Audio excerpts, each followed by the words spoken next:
Is it just me, or is all the readings locked? Or am I ahead of myself?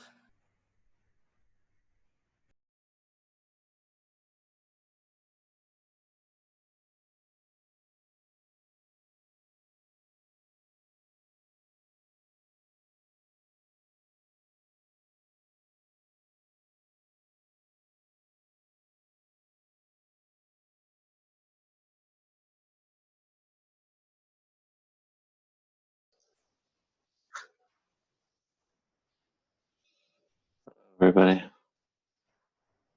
how's it going?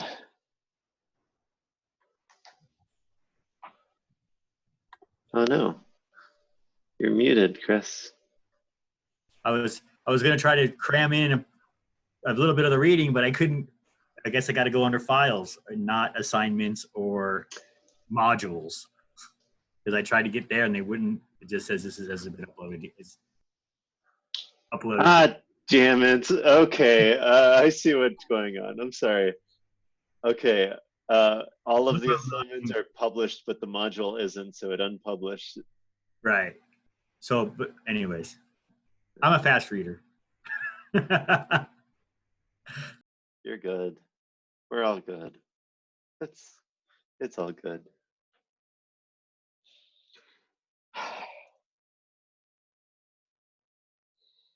How's everybody?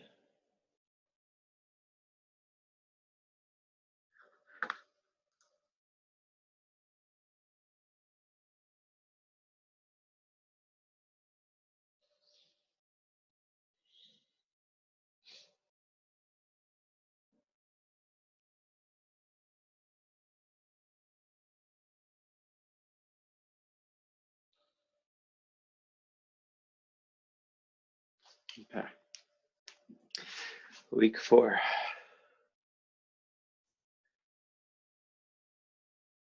Week 4.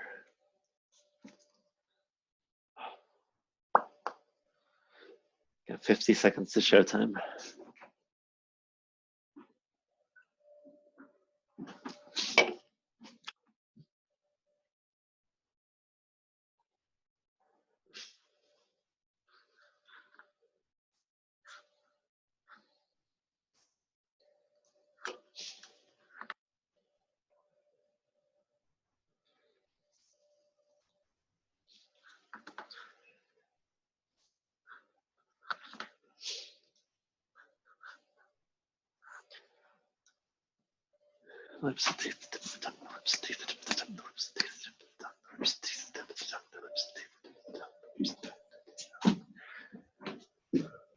Red leather, yellow leather, red leather, yellow leather.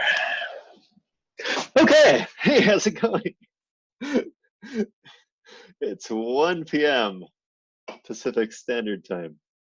Do you know where your children are? Do you? You should. Anyway.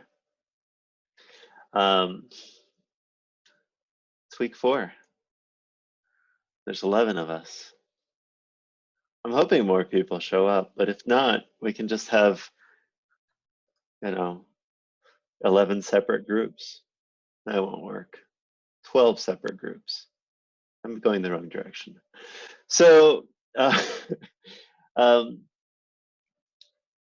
this is so we finished the history and the background section, and now we're getting into real cognitive science.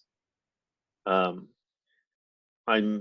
starting the class off with your vegetables, so we're having a lot of vegetables early on. There is a little bit of like red meat or candy or whatever, however you want to extend that analogy of AI. We're going to be talking about AI today. That's kind of fun. But by and large, the connectionism and language of thought discussion, which is basically an idea of mental architecture, right? So maybe I should share my screen. Share screen, share PowerPoint. Okay. So this week in the lectures and in the readings, there's a very basic description of how we thought about the mind in terms of a computer type system, right? So to start off, we need the idea of a representational system. What does it mean to represent? And it literally, like the word represent has everything you need in there. It's represent, right? So you're experiencing the world in some way. I need to admit all people. I need to keep remembering to check. Okay, so you're representing reality in some way. You don't have direct perception of reality, right? Something is going on in your head, and you see your computer screen, you see your walls, you see the things around you, but it's not the object in and of itself, right? So those of you that have taken modern philosophy will recognize this way of thinking. Some of you that have taken pragmatist philosophy will find it problematic right away. But this entire discussion comes about from this idea that I can represent things. I can specifically think about what this little squeezed small smiley face ball looks like. And when I cover it away, take it away from you, you can imagine it. And if you were to come into this room and I said, find that that whatever this is called, hand stress ball, find the smiley face stress ball, you wouldn't accidentally grab my mouse. You wouldn't just like grab stuff off the wall. Like you would be able to figure out what you're talking about. That make sense? Nothing fancy, nothing complicated. You literally represent reality in some sense. So your mind is able to pick out individual objects. It's able to pick out even fictional objects, right? Like we can talk about whether Harry Potter can apparate his poop away or something, right? Like that is a discussion we could have. Damn it, now that I thought about it, I'm not going to be able to read those books again for other reasons. I thought I knew you were going to say Harry Potter for some reason. That was weird. It's before you said it. It's a classic cultural touchstone. Like if I referenced like The Godfather, people would be like, "Oh, I haven't seen that." I wish you had. I wish people had. If I referenced Lord of the Rings, even that one's a bit too old. Harry Potter. Everybody gets Harry Potter. Maybe in a couple of years we'll be referencing Marvel or something. Okay. So you can represent other minds. You can represent what's going on in the world. You can represent fictional things. You can even imagine. We can talk about like a thousand-sided die, even though you've never seen one. You can talk about colors that you haven't seen in a long time. Like you can imagine. Some of us are better at imagining tastes combining with each other, right? And you can represent things you have yet to experience. That's that kind of stuff. Smells you've yet to experience, that kind of stuff. Okay, so that's the background. In the 1950s and 60s, people started pushing for the idea that the way we do this is in a literal physical symbol system manipulation. Your mind is like moving things around the way a computer does. So if you recall from the lecture, the analogy I like to use for computers is of like a marker and an infinite whiteboard. You can just like make a mark, move, erase a mark, make a mark, move, right? And if you do that enough times with a big enough whiteboard, you could draw the Mona Lisa. You could represent all sorts of things. Representing isn't actually all that difficult. Like this right here represents the Eiffel Tower. And as long as we have this in mind, you can think, okay, now the smiley face is climbing the Eiffel Tower. Like you can imagine it.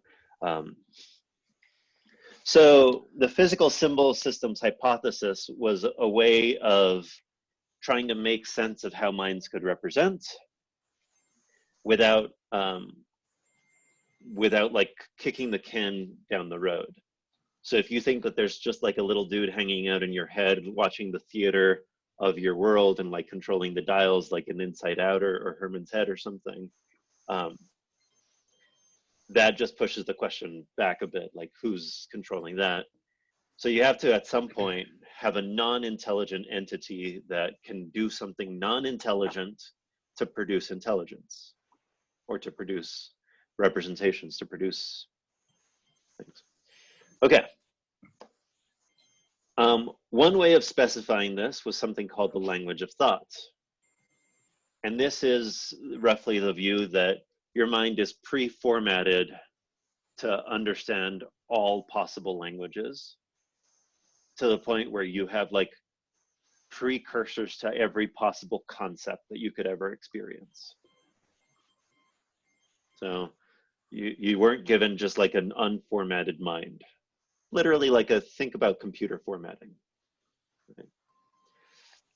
Your mind is formatted in a particular way. And so, okay, if your mind is formatted roughly like a computer, that it can, like what in the language of thought approach, you go around your childhood, you like are a baby and you develop over 18 years, and little by little you start associating experiences and sensory input with concepts and words and ideas.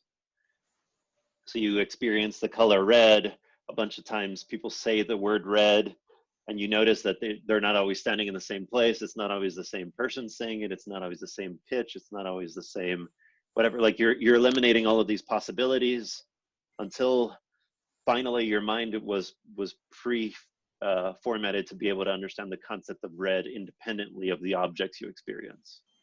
You don't just, when you think of the color red, you don't just think of every red object you've ever seen. So, okay.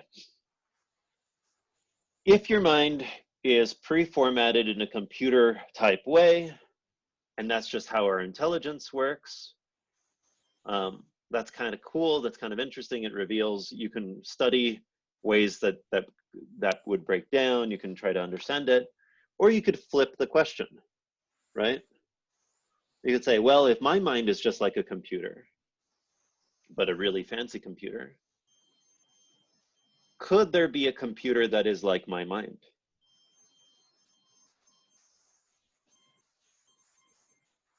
And so this was the question that drove Alan Turing in the I want to say the early 1950s, but that was like the last couple of years of his life.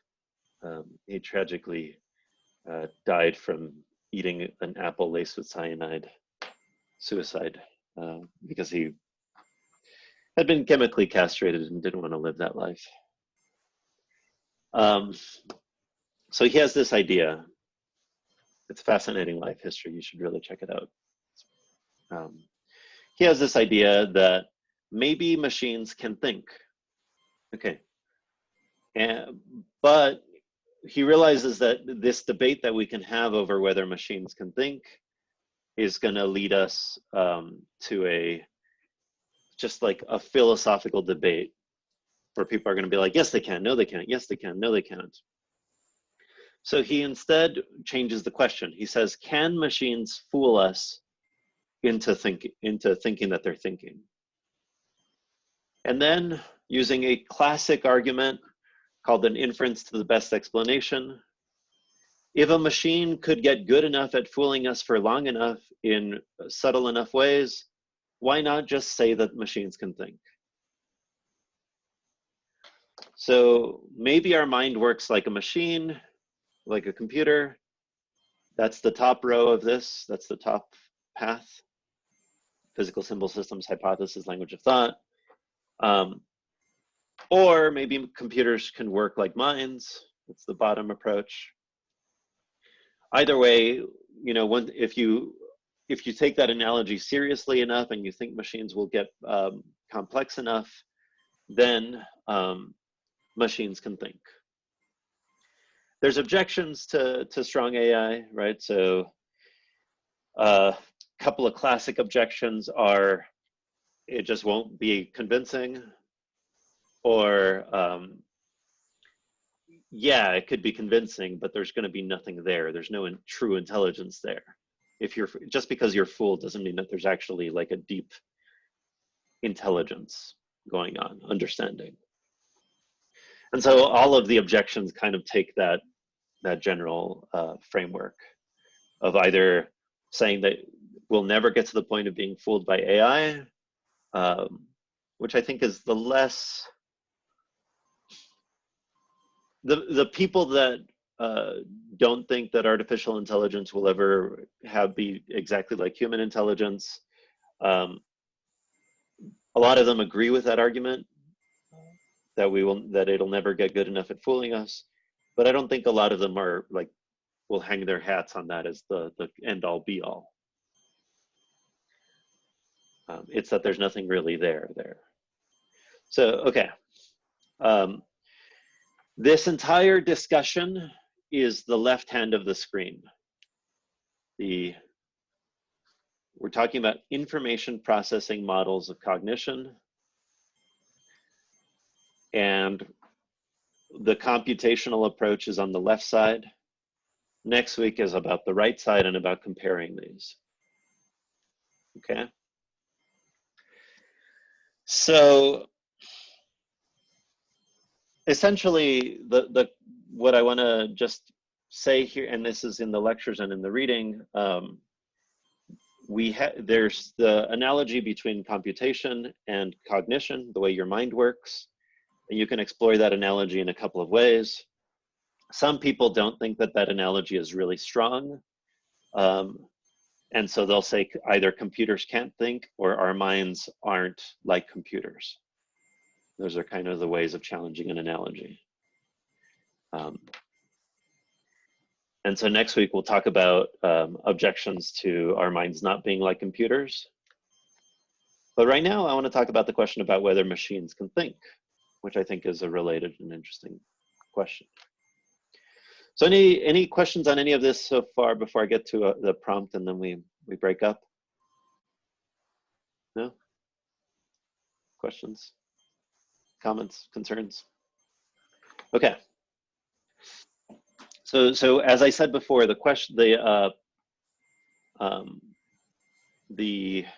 basic argument goes like this.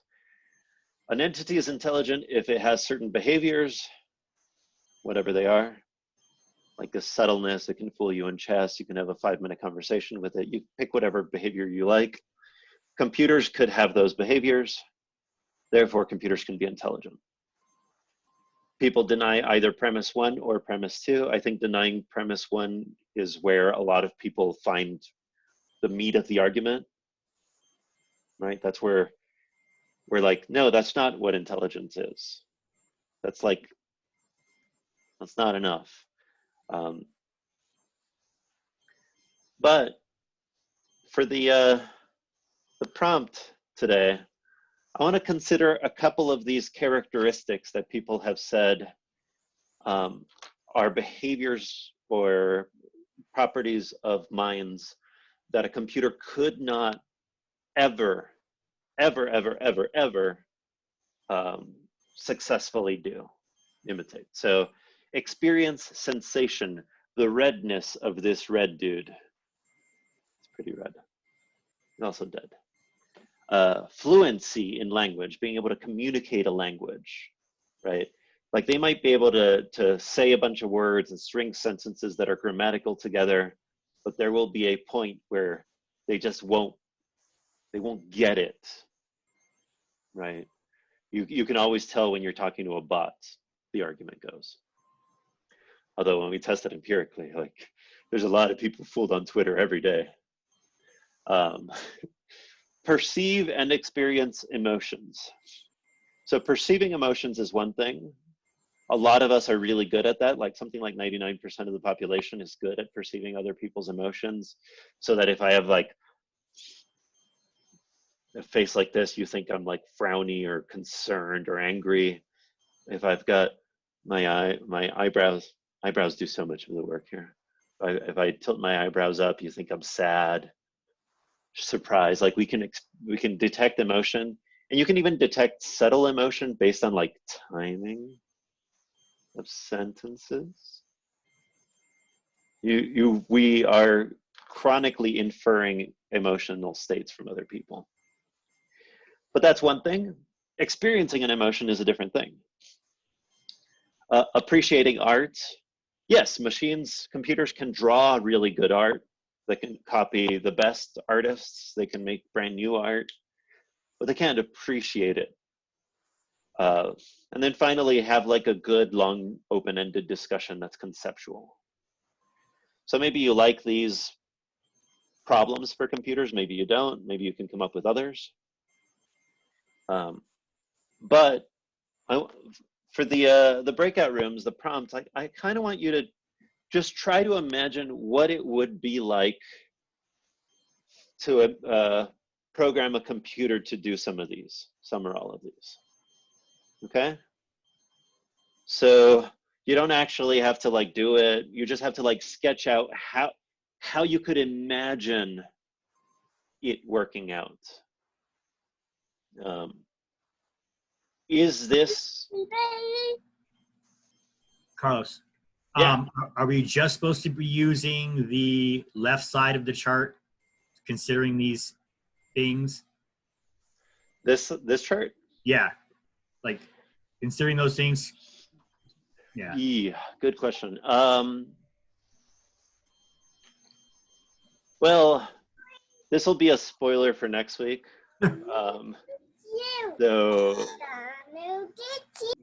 So okay. You don't have to, no, and the reason you don't have to is because you could do a direct one-for-one translation with the chart, even though we pit them as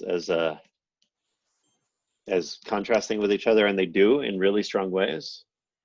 But when you zoom out or zoom in the right way, you can convert one into the other. So if you imagine, Yeah. yeah, Cool. cool. Okay, you guys get the prompt? Are we good with the prompt? All right, you ready for to breakout rooms? Let's see, there's 19 participants. So let's do 4 rooms and go.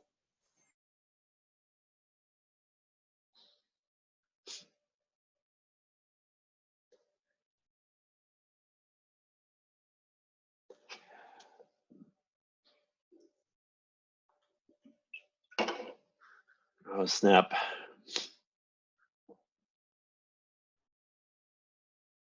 Oh, snap, sorry. Hey, Joseph, I'm sorry, I didn't see you in the waiting room. No, you're fine. You're fine. You're fine. I had technical difficulties, so I'm still figuring it out. No video, only audio. I assume that this was just standard class time, so. Yeah.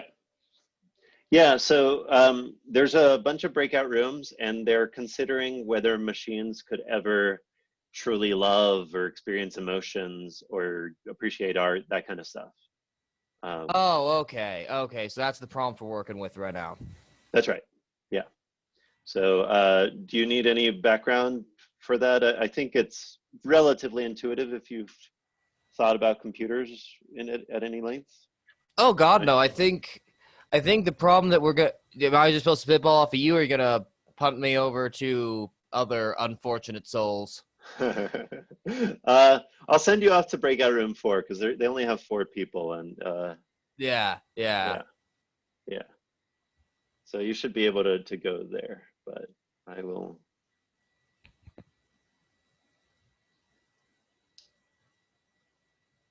Join you.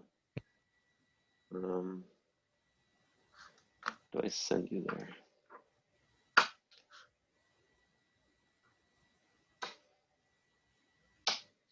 Can you see the breakout room? Can you get into it? Is there supposed to be? Oh, is there a? Just a moment. Let me see if I can play with it. Yeah.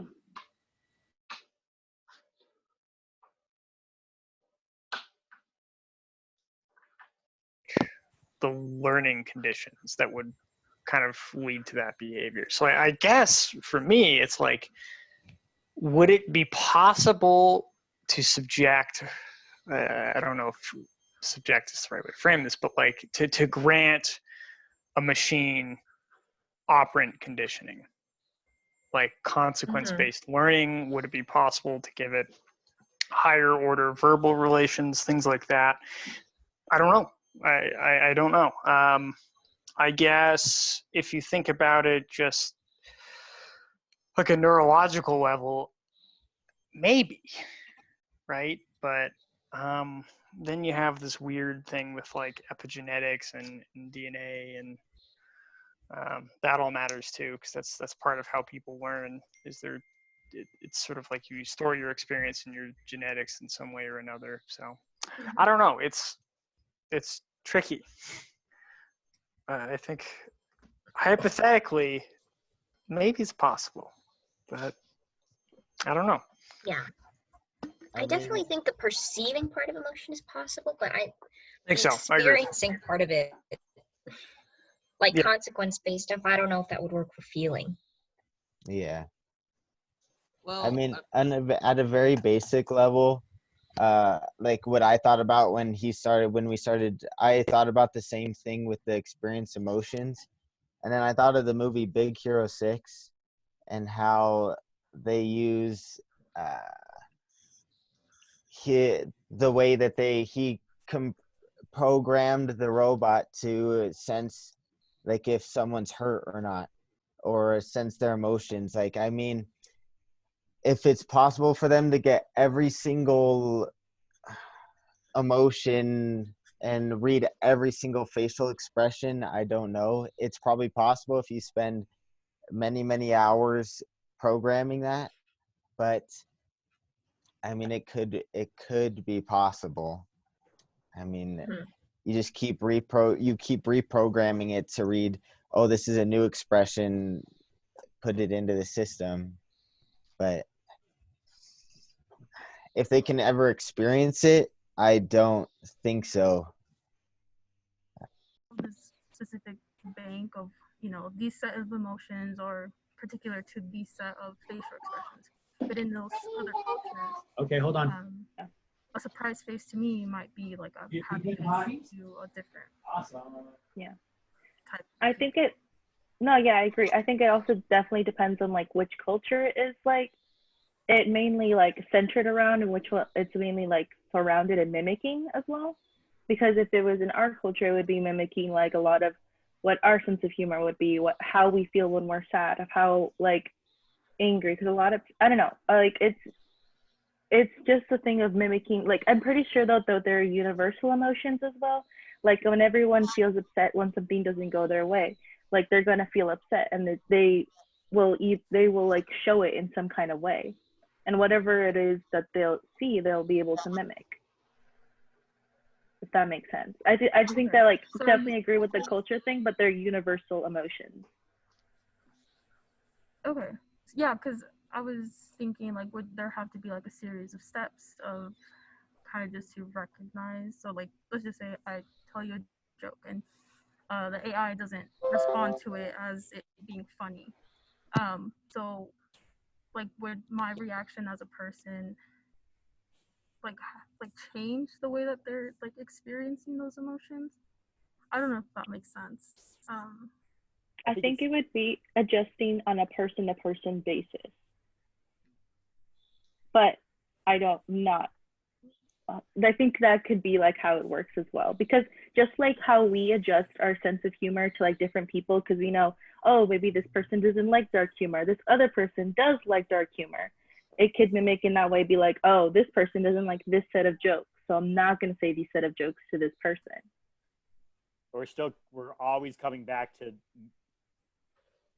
mimicking instead of experiencing it without Like there still needs a set of data that we call, humor, no matter if it's whatever kind of humor it is from whatever culture. We still have to. It seems like we're saying it still has to be. That's We have to what define humor it is. somehow. Yeah, I'm not. Yeah, it's an interesting statement. What discussion is completely objective? That'd be hard, wouldn't it? Yeah. You have to frame everything as like either this is a fact or this is actually my opinion, just so you know. But yeah, I don't know. This one's actually, I think, the hardest. Well, and it would require like a lot of different problem-solving strategies and like ways to integrate information that aren't in the same respect. Mm-hmm.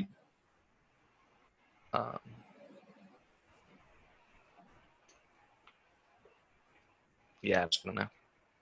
Any discussion, like in order to be fruitful or like coherent, intelligible, is going to have to probably categorize the knowledge. So maybe like identify, categorize, and then I think assess is just a very vague thing to just like have as an algorithmic step, but something like that. Yeah. Or it's like what's the word?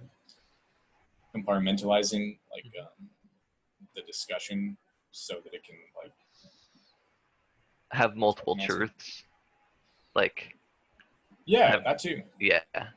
Like different ways of seeking truth. Right. Because if you're going to divide something into categories, those divisions are going to have potentially separate truths. Maybe just divide and conquer or something for a discussion strategy. Do those categories have like keywords? Like for example, when you're talking to a bot online, like customer service, you have keywords, and then they do, based on those keywords, they like say a specific response to you. Couldn't we also do something like that? Yeah, where they're like fields. So like a discussion about cognitive philosophy would itself be a field on its own. Yeah. So and like then, yeah.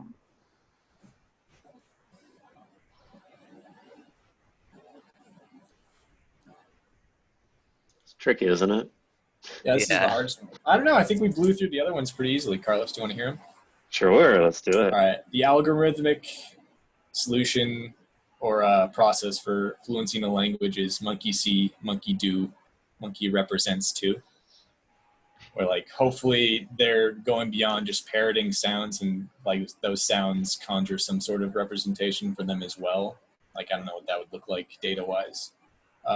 For perceiving and experiencing motion, we have avoid pain, seek pleasure, because we thought that was just kind of like a reduction of what our emotion is. For appreciate art, we have avoid analogous pain, seek analogous pleasure, because Jackson brought up that our opinion, our appreciation of art is derived from the real world things that are our real world experiences and the real world things that those art represent. And then you heard the attempt for open-ended discussion, maybe kind of like identify fields or categories and then like have a series of responses or like valid considerations relative to those fields. I mean, the cool part about this is you can kind of imagine for each of those answers roughly how our minds work, right? Like the pain and pleasure, for us, it's just chemical soup, right? Like you get like some chemicals or some electrical signals that either shock you or get you into a mood or something. So you could think about those as kind of like inputs. Some people don't like that approach to thinking about it. They think that there's something cool and mystical about chemistry that you can't get from purely algorithmic processes.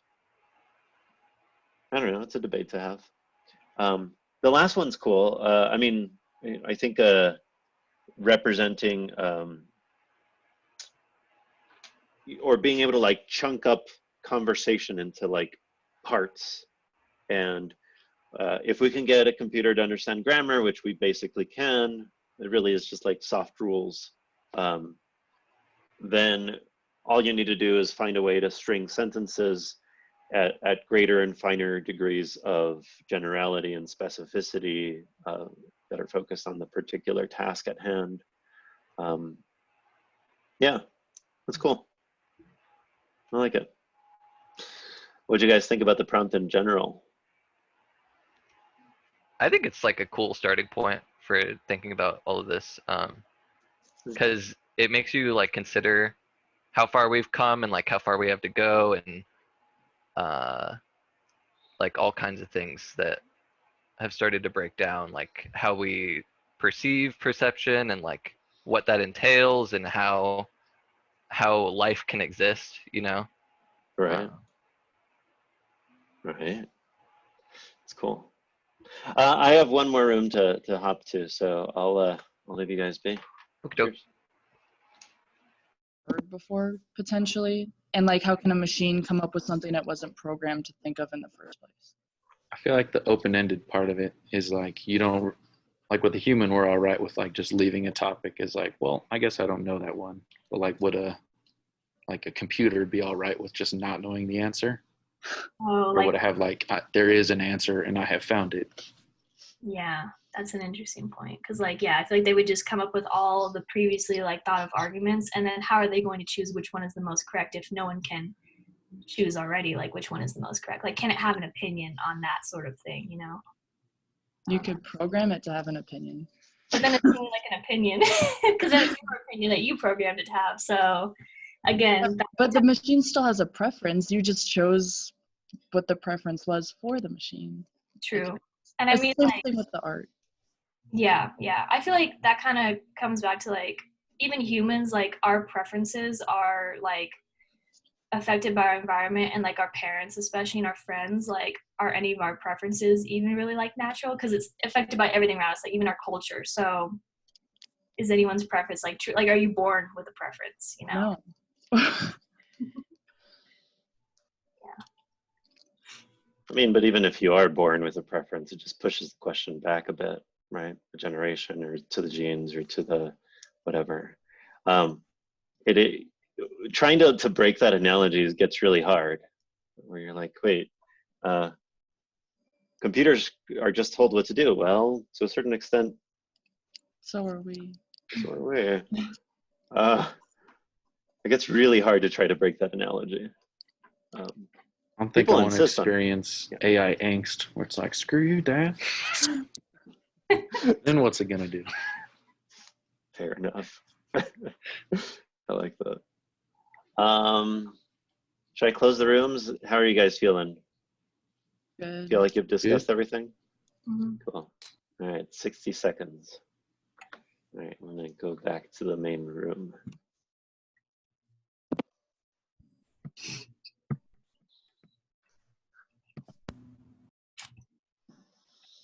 Why does it insist on putting me on speaker view every time I hop back into a room?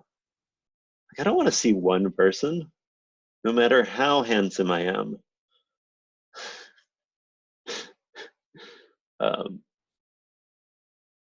Let's see.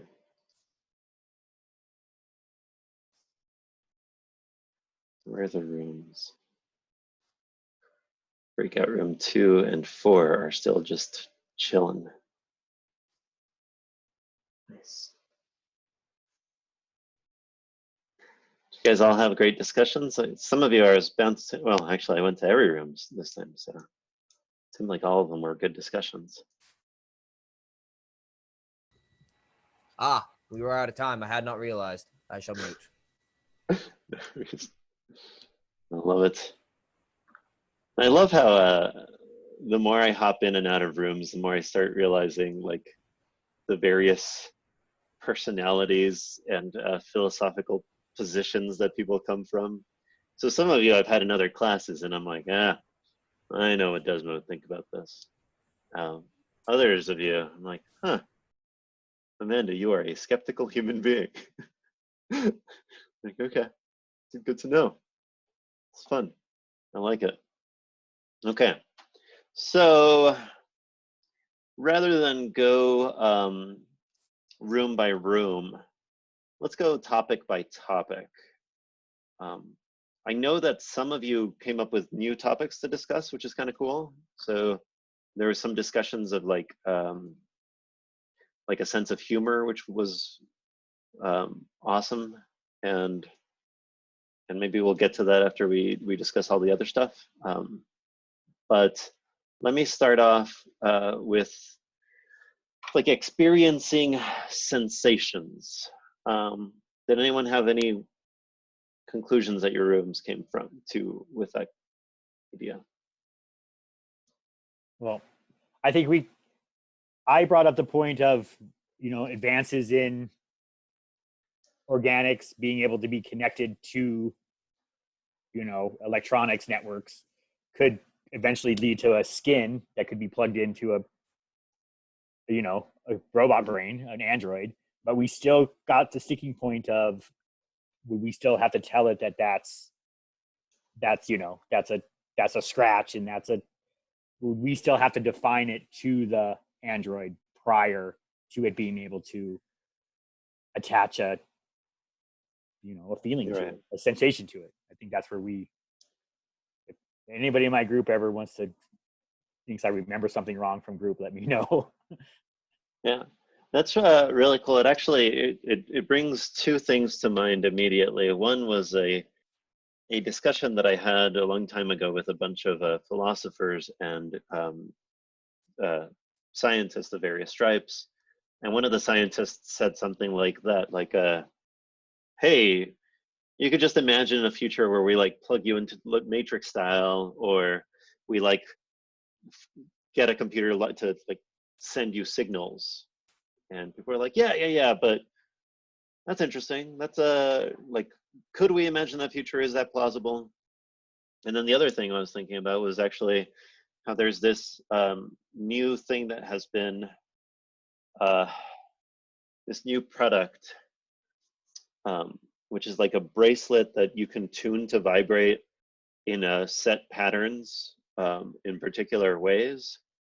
And I'm gonna do this extreme disjustice or injustice because I don't remember the details.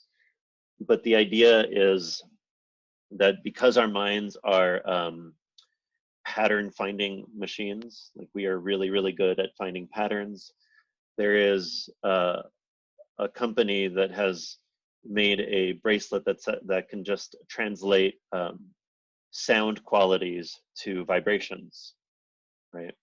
And the idea being that if you keep this on long enough and you start interpreting the sounds in a particular way, eventually you'd be able to like hear via the vibrations, or be able to like perceive infrared or whatever, any of these other sensory qualities that we don't have, because it would just keep translating in a systematic way, and your mind would start picking up on these patterns. There's even movies where this has been done. I'm thinking of like Prometheus, which is a terrible, terrible movie. Anyway, it's just really god awful. Like seriously, like a terrible bad. Is that where Michael Fassbender's the android and his head gets? Right? It is, yeah. That was a great movie, Carlos. That had me laughing the whole time. That was a great movie. Well, actually, you know what? I don't think it's meant to be a comedy, so all right, you appreciated it in the right way. Okay. Any other thoughts on experiencing sensations? Any other rooms? Actually, I have something to add off of the bracelet topic. Let's do it. I like stumbled upon this community at one point, and it was like body modification, and there were these people who would like cut into their fingers and like put a small magnet in and then sew over it, and like the thought was that if you like had magnets in your hands, you would eventually be able to like feel the magnetic pulse or like the waves. So it's like people attempting to like add on senses. So I just thought that was really interesting, that people would go through the lengths to do something like that. Yeah. Wait, do you know if it worked or not, or were they just trying it? The people who were like on the forum were like, it seemed like they were crazy. So I couldn't really like trust it very well, but obviously people like it enough to do that to themselves. So I am both impressed and intrigued and hopeful that a meteor will destroy the planet. I guess that's three things, so it's not both. Okay, what about language fluency? Any thoughts on that?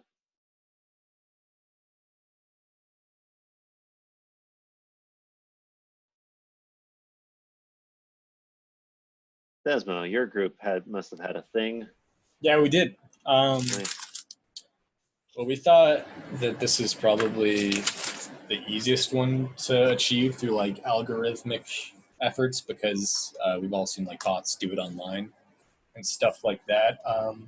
We decided to boil down the algorithmic solution as like monkey see, monkey do, monkey represents two. So they hear things, they read things, and they learn to repeat it. But hopefully more than just parroting it, they also have some sort of representational content that is associated with the sounds or words that they're writing.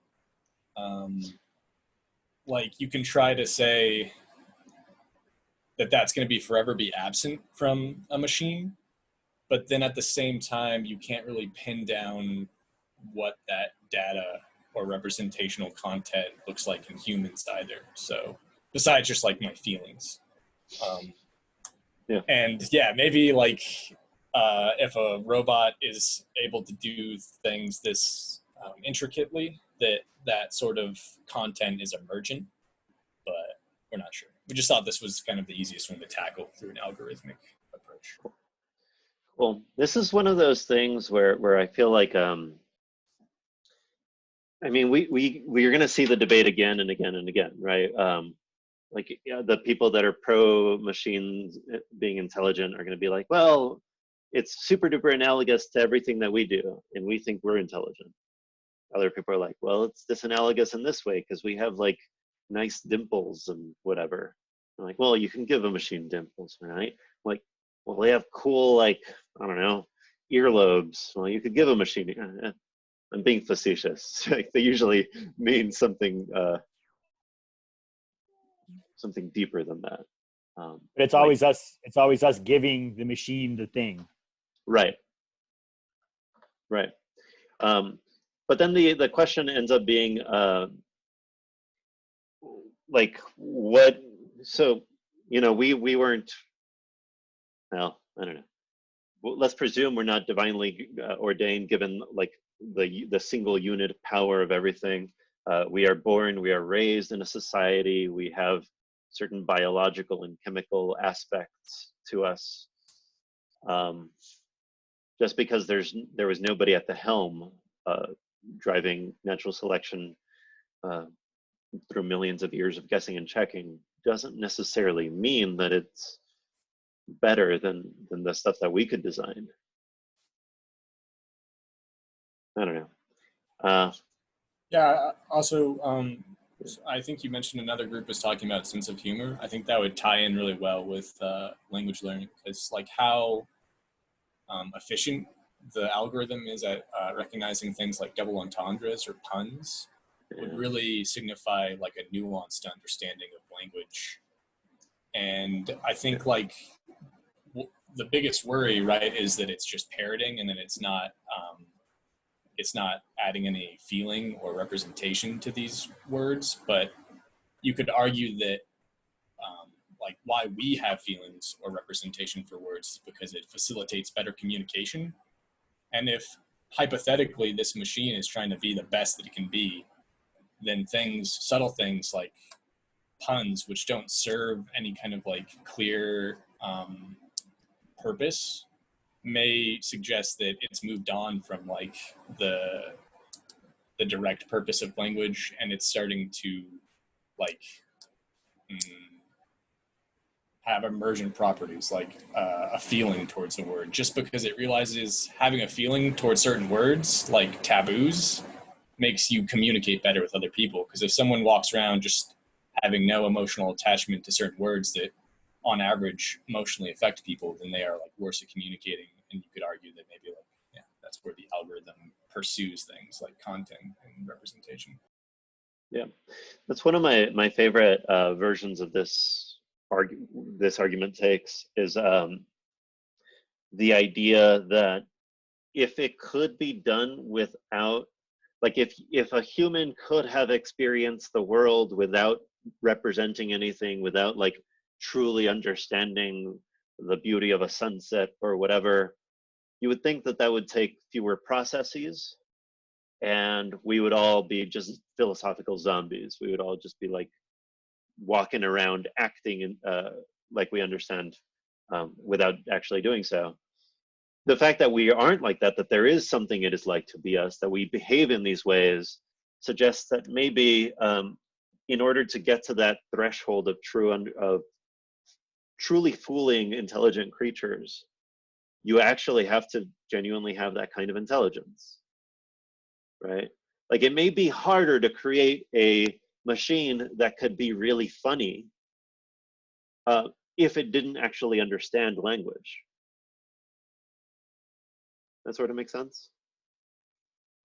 Like the task for the person that denies that machines could be intelligent actually could be much higher than we are currently framing it as. Did anybody want to say something about humor? There was a group that discussed it. I'm trying to remember which group. It was ours, but I didn't bring it. I guess it came down to the same thing. It's like it was always a self awareness, like an awareness that you couldn't be sure that the machine had. Right. You know, I mean, you still have, no matter what kind of humor you're talking about, cultural humor, you know, in group, out group humor, dark humor. I forgot who brought it up. It was still, you know, we couldn't call it an intelligent machine without knowing that it could, like what Desmos was saying, like, you know, is it creating the thing, adding to the thing that it's doing, or is it just parroting a data set, you know, no matter what that data set is. Yeah. I mean, even how they're doing with the network, you know, the big learning algorithms. I mean, that's still you know, it doesn't go find those things themselves. Like the big learning has to be given 1 million cats to look at. It's like right. it can't say go out to the internet and find the 1 million cats first. Like it has to be told what the cat is at first. You know, and so it comes down to how do you know? I mean, before we know where consciousness sits with us, are we ever going to be able to put it in a machine? You know, I think I think that's something like we were going about. Like I said, I don't know. Sometimes like right. I think that's one of those interesting tensions here about like what you consider to be the default explanation and what you consider the thing that needs explaining, right? So is the default explanation that machines are just physical objects? If they are, then you need like a lot of evidence to show that they are intelligent, that they can have humor, that they can understand language. You need a lot of evidence. On the other hand, is the default explanation that if something is funny or sounds convincingly intelligent or can communicate convincingly, that is intelligent? So if that's the default, then you don't need that high standard of evidence at all. If anything, the burden of proof is on the other side now. And I think we all have different intuitions as to which should be our default explanation. Do you have a thought on that, Chris? No. You're muted. Okay. Cool. Let me skip ahead to the discussing philosophy in an open-ended way, because I think that's related. Is there anything special that you guys discussed with respect to that we haven't covered with language or humor or Anything else? Okay. What about perceiving and experiencing emotions? So, was it Alyssa? Was it your group that said perceiving was easy? Well, it said, well, we said perceiving was more likely to happen than experiencing or feeling, and most of our discussion was about how we could maybe get them to feel, and we sort of at the end got down to the idea of like how can computers like want things, how can we make that happen? And it sort of made me think that computers would really need a sense of self and to care about that self, and that's what maybe, other than nerves, we also said they would need nerves for emotions, but I was also thinking a sense of self and caring about that self, but also caring about it would be an emotion, so. But there's cognitive emotions and then there's bodily emotions, right? And I feel like a cognitive emotion is like nostalgia or like whatever. Like those I think are easier in some sense to imagine a computer having. Mm-hmm. The bodily ones, you're imagining a proxy for the bodily emotion rather than a bodily emotion itself. Yeah, any other thoughts on that? I thought it would be interesting if you created a machine that could empathize with other things, because then it would like have to have that sense of self, but then it's also like trying to relate to the things around it, which would, I mean, you could always like what is it? Sympathy and empathy are two different things. Like empathy, you need to have like experienced a similar thing, whereas sympathy, you just feel bad for the person suffering, right? Right. I think. So like if you could give a machine, if you could let a machine experience empathy, then couldn't it then experience all of the other emotions? Because it's not only recognizing the emotion of something else, but it's also looking within itself, and it knows that it's experienced a similar thing, and it knows that it's feeling the same thing that they are. Like, yeah, in a sense. I mean, I think this is one of those. All right, there was a discussion, the monkey see, monkey do, monkey represent, where maybe maybe we need to figure out, well, first, for monkey to see, and you must be able to like recognize an other as an other, right, and not yourself, Right. which must mean that you have a sense of self to a certain extent. Well, wouldn't it be like to teach a machine that it has emotions, it would first have to recognize the emotion in something else, and then it comes to the realization that it has experienced the same thing, and then it could apply that to itself. There's an argument that this is what we do in society, right? Like different cultures actually have different emotions, because when a child is angry or like has like a temper tantrum or whatever, you say to the child, "You're angry." You don't say to the child, your tummy hurts or something. We start assigning labels to things, and in different cultures where the labels are different, right? Like the French have ennui, there's justified rage. In other cultures, there's like, there's, what is that? Whatever. Yeah. That it might be that we're lumping our bodily experiences under different terms. And so the machine would probably, because it would be bodily different than a human, even if it was raised in the same culture, exposed to the same sorts of things, it might chunk up emotions differently. Well, what if it was relating to another machine? That's a sitcom idea. If I could jump in real quick. Yeah. It was one of the things that that came up with the conversation we were having about machines being able to experience physical and cognitive emotions, but humans aren't the only sample space we have. There are animals, and with them, it's much easier because while we can't ask them how they're feeling, they're also not as, because they're in this lower order, it's easier for us to see all the mechanisms that are leading them to behave in the way that they're doing. I wouldn't say that an animal's incapable of feeling pain or anger or lust, but we also know what stimuli provokes that because they're not as intelligent. And if we approach with that perspective,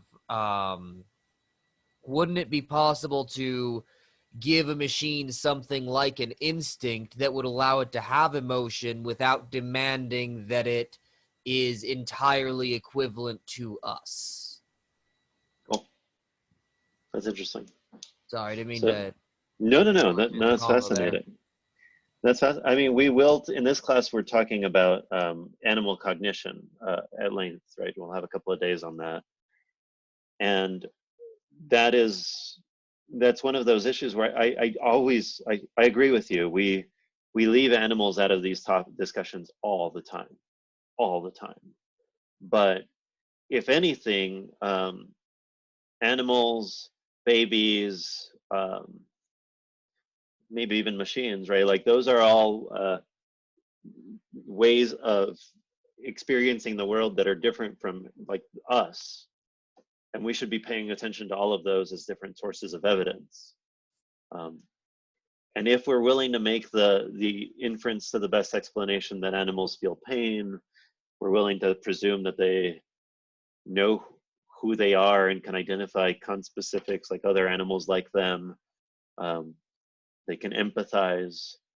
And some people won't make that leap, but I will show you so many videos, so many fun videos where it gets really, really hard to deny it.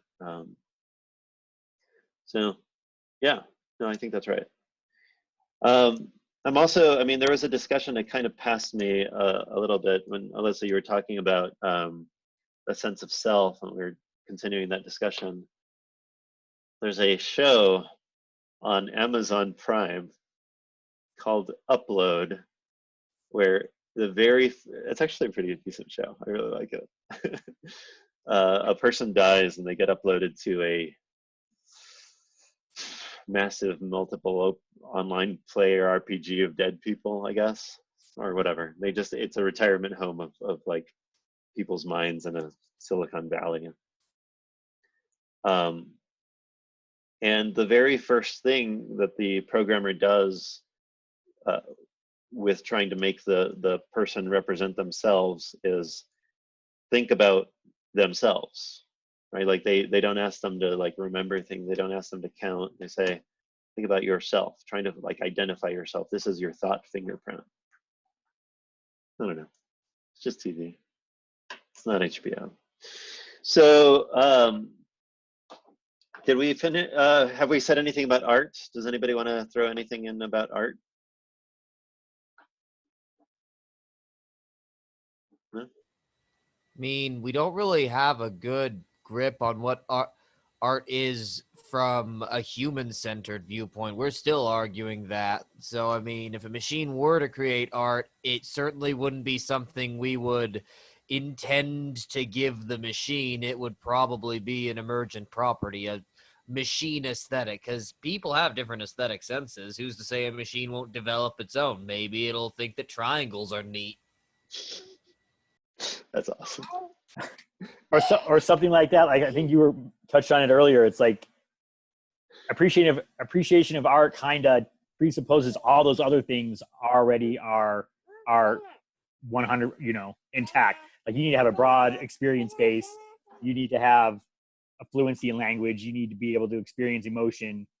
I mean, you kind of need to do all those things before. I mean, from what I know about art and appreciating it myself, I draw on all of those things to be able to do that. Well, I mean, elephants can paint, so I don't think that an aesthetic sense is intrinsically human. I just think that it's intrinsically an accident. I don't think that there is any way for... Sorry, I didn't mean to... No, let me think about that. What do you mean by accident? What I mean by that is that with a lot of things, there's a direct one-to-one correlation where even if there's not an agency directing it, there is an inertia guiding towards it. Humans have a fear instinct, but humans who lack certain receptors in their mind to have the more higher order levels of fear, there have been experiments done, I'll have to link them to you after class, where people who lack the ability to feel fear of like heights, spiders, they lack that sense, will still feel panic when they're being suffocated because on a biological level, their brain is set up to avoid that. But I think that with an aesthetic sense, there are things that we are sort of key to pay attention to, like, say, color of food we might like or otherwise avoid, or necessarily something that might help with the continuation of the species, so to speak. But I don't think that all of these things blending together in, hey, let's draw these lines on this flat surface that people can't stop looking at, I don't think that that is something that people were, I think that was something that was a happy accident of all of the other things that our species developed in order to avoid dying. So to give a computer something like art, we would need to give it the elements of not wanting to die, and then the rest will come naturally because it will pick up, okay, I need resources so I don't get shut down. I need bodily integrity so that way I can continue to kick onwards. A lot of what we're calling this higher order intelligence and how do we build this into a machine, well, we know how it's built into the human animal. You have things that we biologically are hardwired to be gravitated towards to avoid dying and make more of ourselves. If we were to give a machine a similar cognitive framework, it might be incredibly alien to us with what it develops, but it's still going to develop something. It has to in order to make sense of the world and predict the future in order to get what it would ultimately either instinctually or by some prime directive, quote, want. I don't like the word because someone pointed out want is still part of that umbrella, but I don't have a better one. Lots of really cool stuff, things there. So, I mean, I'm not saying I disagree with the evolutionary analysis or the biological analysis, but I don't think it's that quick and simple, right? Like maybe being good at art gets you all of the mates. And so, who knows? Were we talking about appreciation of another, of already done? Like, we weren't talking about creating art. We were talking about being able to call something else art. It's art. Yeah. Desmond, you keep unmuting yourself. Do you want to say something? Yeah, sorry. Is that distracting? No, I just I don't want to interrupt anyone. Oh, I was just saying you could give a specific example for this like evolutionary paradigm. So like we talked about a robot that appreciates art because he likes triangles, then supporting the evolutionary theory, you'd assume that bot or that lineage of bots evolved in an environment in which triangles were virtuous. I don't know, associated with virtue somehow. But that was just a little country symbol for electricity. Association would kick in. Yeah, any kind of like positive feedback and or association. But yeah, go on, Carlos. I thought you were making a good point about like how it's not very simple. Yeah, I mean, it's tricky. I think figuring out what parts of our minds are byproducts and what parts are not, what parts are intentional and what parts are accidental, that's actually kind of a tricky problem. And it's especially tricky because it's not obvious that we know how to divide our various mental qualities in the right way, right? Like, if you had asked people a couple of 100 years ago, what's memory? They would have been like, well, it's kind of like when you jot things down on your slate, but it's in your head. Like, okay. Turns out memory is nothing at all like that. And memory might not be a single thing. It might be multiple things, right? It might be multiple overlapping systems. What is an emotion? Who the hell knows? They might not actually all be related in the same way. It might just be like a label that we attach to things. We call them all emotions, but like anger and nostalgia and like ennui and surprise all seem qualitatively different. If you take the evolutionary explanation, they're probably all evolved at very different times in very different ways. If you take the developmental explanation, you're probably going to see them come up in different ways.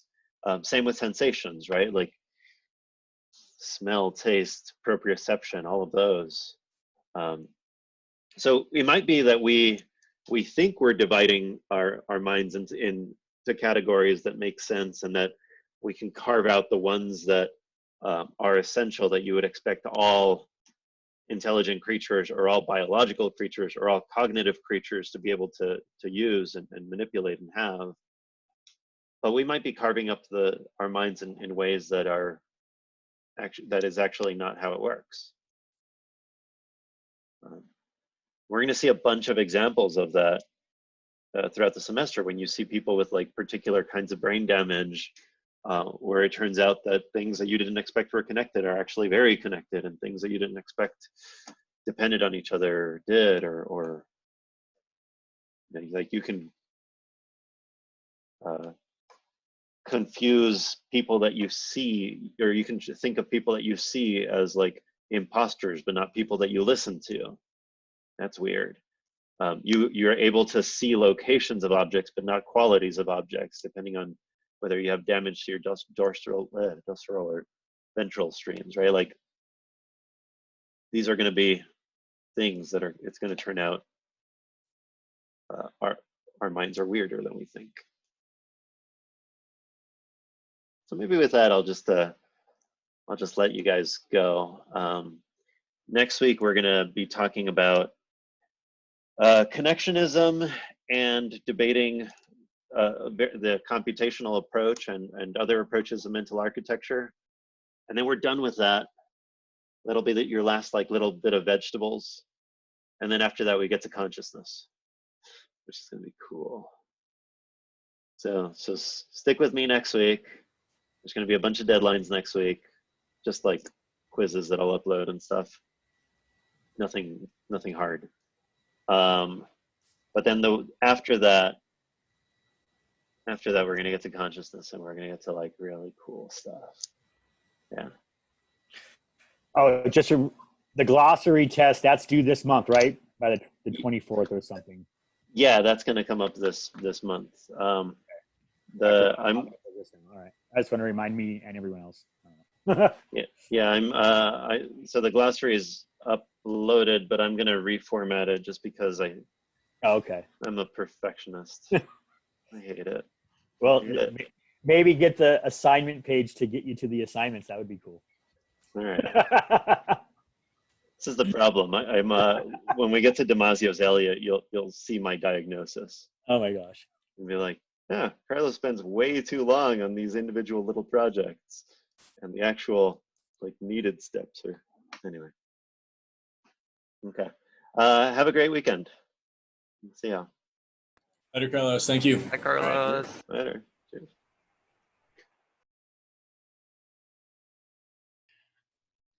You mentioned once that we were supposed to have a meeting with you, so I just wanted to arrange that. I've never, so yeah, whenever I wanted, yeah. So let me look at my calendar. Let's do this. So,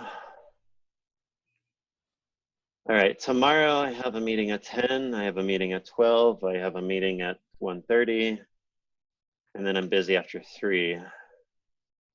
So I could do tomorrow at a couple of different chunks there. Friday basically afternoon I'm free. That's you. Yeah. Next, what week are we? What day is it? Next week. I could do Friday afternoon. Okay. So anytime after 1 works. What time works for you? Yep, anytime. I'm free all day. Let's do 2 o'clock. Okay. All right. Meeting with Daisy. Sweet. Okay. 2 o'clock on Friday. I've got you. And All right. then how will I access? It's this same room, this same, how do you access? I guess just go to the calendar page and just click on the same Zoom link. Okay. Yeah. All right, cool. Thank you. No problem. Have a great day. Mhm. Bye.